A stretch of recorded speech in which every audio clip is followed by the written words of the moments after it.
ಧರ್ಮದ ಕಲ್ಲನು ಎಡವಿದ ಮನುಜನ ಬೆರಳಿನ ಗಾಯವು ಮಾಯದು.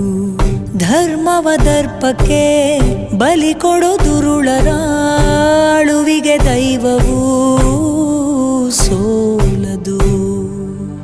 ಅಪ್ಪಳಿಸಿಧರೆಯನ್ನೇ ನುಂಗೋ ಘೋರ ಸಿಡಿಲು ಬಿಕ್ಕಳಿಸುತ್ತಾ ಭೂಮಿ ತಾಯ ಮಡಿಲ ಕೇಳಿತೇನು.